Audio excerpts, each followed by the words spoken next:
Hello everyone. Today I want to share with you a little big secret about Pesach Sheni.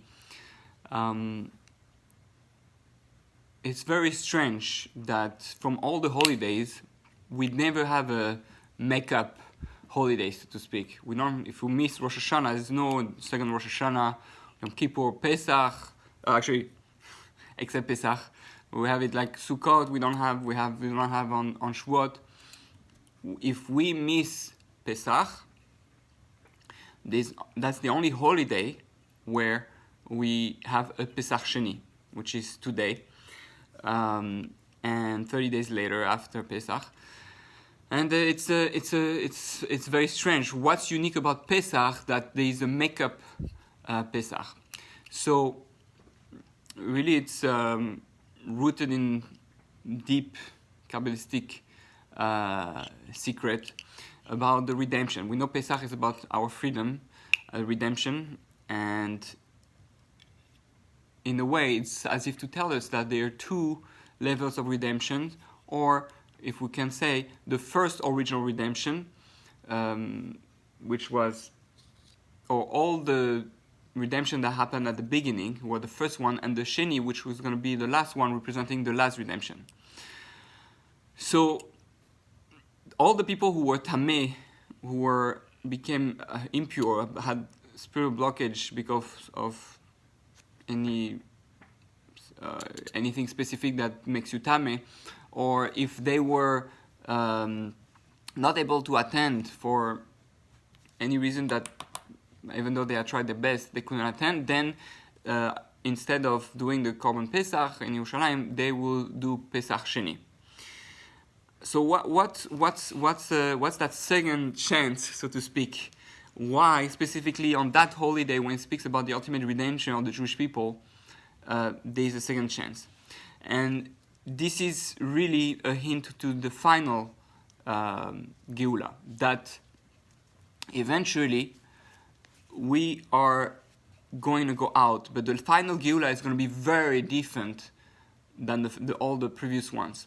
All the previous one was always, so to speak, the religious people who activated and were saved from the Geula. From Egypt, it was only 1/5 of the Jewish people who came out.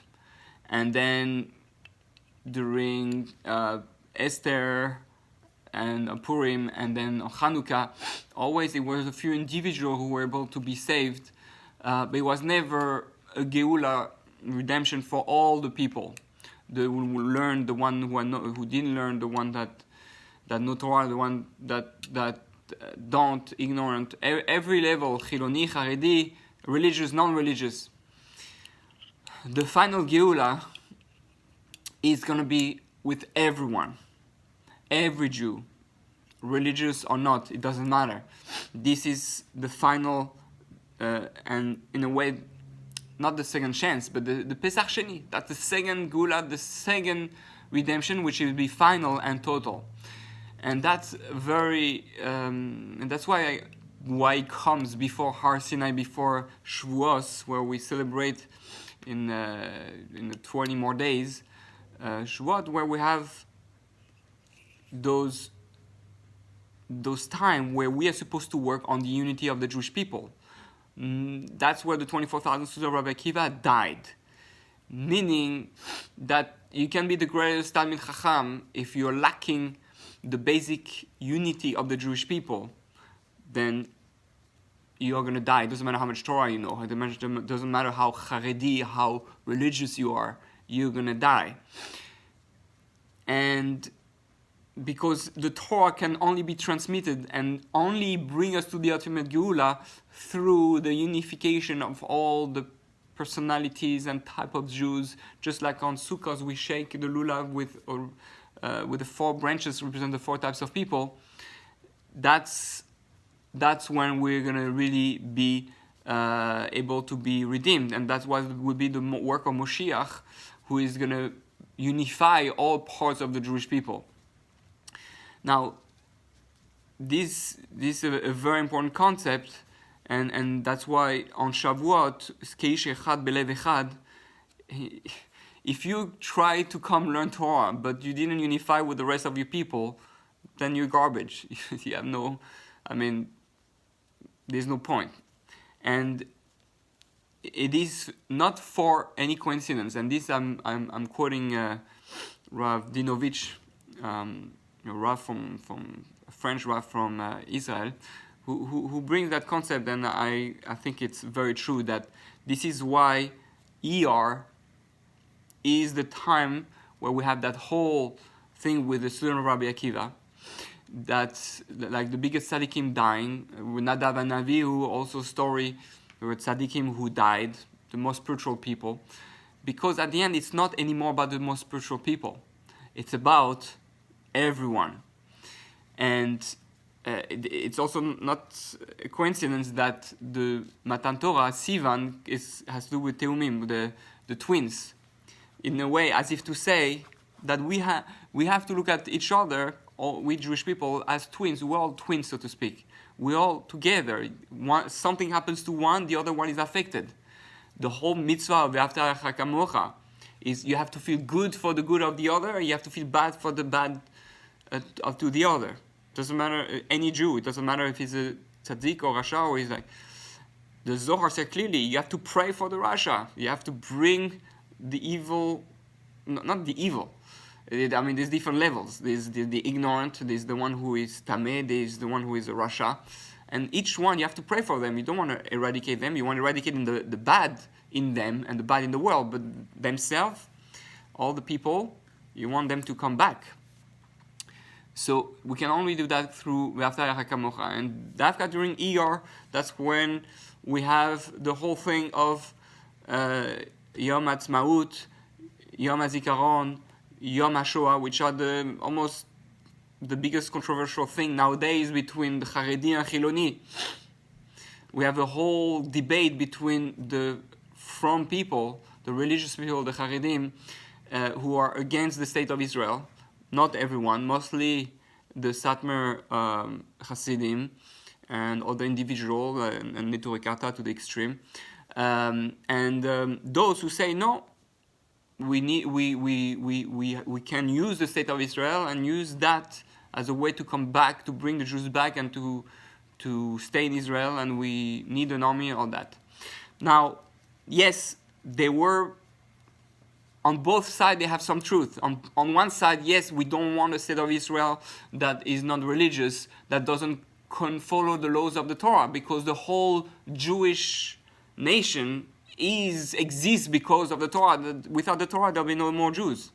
They're going to have some hummus and falafel, some Israeli culture, but there's no Judaism. After a few hundred years, everybody will be assimilated. What keeps the Jews Jew is his Torah, and all the greatest Roshaim like Hitler understood that, and therefore they destroyed all the wisdom of the Jewish people. That was his goal. So, yes, on one side we have the state of Israel has to be following the Torah, and on the other side, the state of Israel enables us to come back to Israel and to reunify, and it is part of the Geula Shlema. Yes, the state of Israel assimilates a lot of people, and the army also is not always good for a lot of Jews who get assimilated in it. But on the other side, we need an army. The army unified us, and we need to protect our own Jews. A person going to the army is not just some patriotism. It is, I want to save my child who is going to school in this country. I don't want my child to die, so I go. I want my brother to die, so I go to fight. And we're not supposed to rely on miracles yet. So both have some truth to it. But if we look at the big picture, my understanding, opinion, that even though there's a lot of truth in what Satmar says, the Hasidim, that there should not be a state of Israel, in my opinion, when we look, what are we supposed to do today? What is the way to look at the world, the big picture? if we get lost in the details, we lose the big picture. And the big picture is God made it happen that we were given the land of Israel that we prayed for 2,000 years. And we're in a situation where now the land of Israel, the nation of Israel, is all over the media.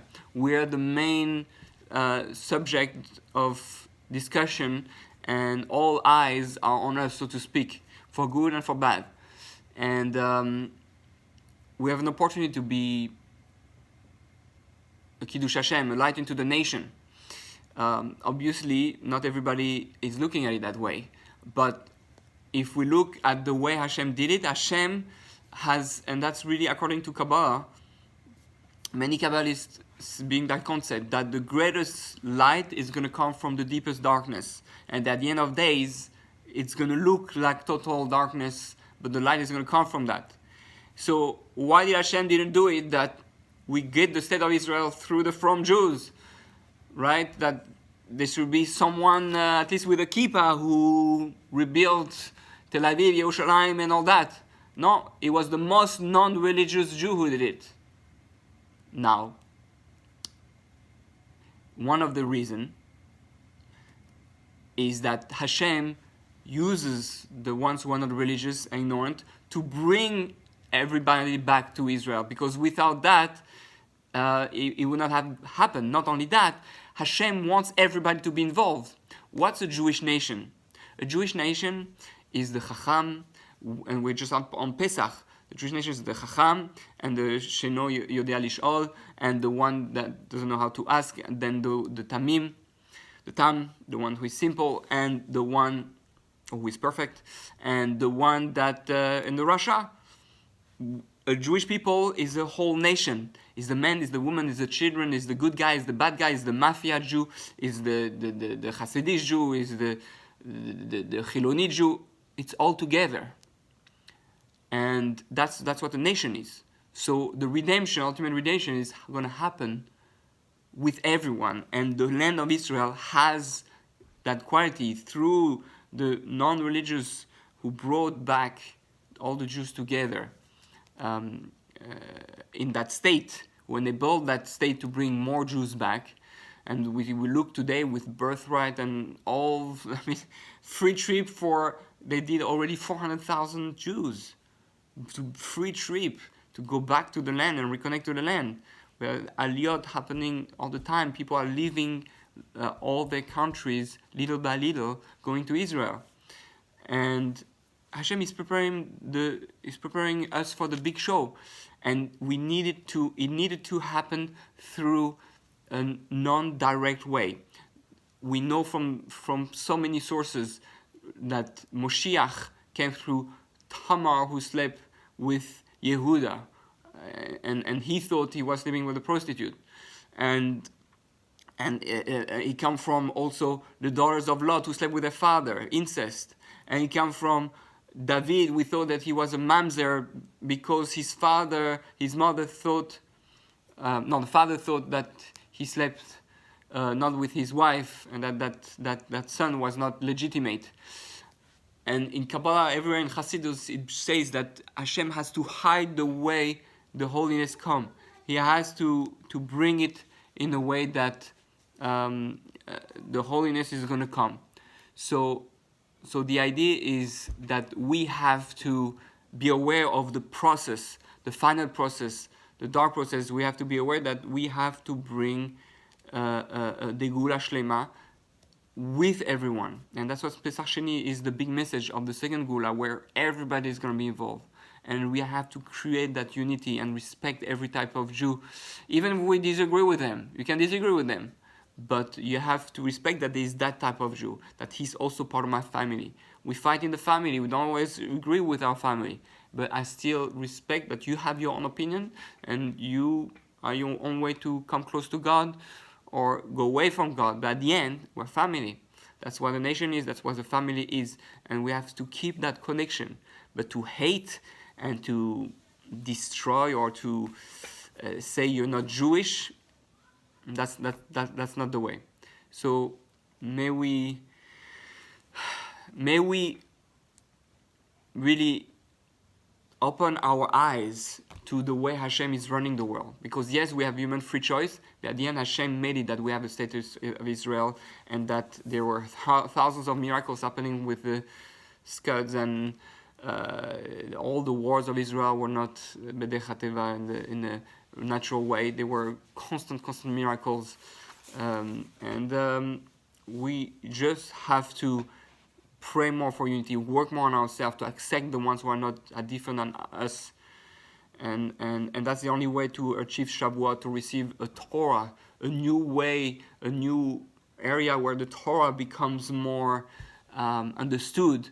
More every Shavuot we get a new insight in the way we can understand the Torah. We get a new way to bring Torah into the world and to understand the Torah so that we can apply it. And therefore, the only way is Ki Shechad Belev Echad. The more we are one, the more we are unified, the more we can understand the Torah on a high level and get ready for the ultimate redemption. So that's why the Pesach Sheni is so important. It brings us that 30 days after Pesach, that second chance to think of the people who have suffered, like the 24,000 students of Rabbi Akiva, who have fell into the Ve'afta L'Recha Kamocha. Ve'afta L'Recha Kamocha was in this week's parsha. It's the parsha during this time. Why during this time? Just the week of Pesach Sheni, just before. Because that's really what it's all about. It could have been any rules. No, Ve'afta L'Recha Kamocha. That's the big rule. It could have been hundreds of things. Tefillin, Shema, Shanes, Shabbat. No, Ve'afta L'Recha Kamocha. More powerful than everything. It brings everything. That's the keli, the love, the unity, the respect between each other, especially between rabbis and between people who learn Torah from different opinions. And I want to say that if Orthodox Jews who had respected more and stay connected to the conservative Jew and the Reformed Jew, then everything would have been different. Not only that, if Orthodox Jews would have respected Chilonim like their own brothers, we would have been also where we are today. And there will be much more unity and much more love, and maybe already Moshiach and the Gula. So it, I believe, is the responsibility of the from people, of the religious people, to show that they care and love for every Jew, that they show and care about every opinion, and even if they disagree, still love them and respect them. You can respect and love someone even though you completely disagree with them. So may we all be able to achieve that level and really be one, and bring the final redemption, B'ezras Hashem, very, very soon, much faster, because the world is getting more and more close, and the darkness is getting more dark, and we have the ability to accelerate the system. We can be part of the acceleration of the redemption, so that there's less suffering and less darkness than necessary. Less darkness than planned if we don't do the right thing. And upon that, I just want to say, everyone, I love you all.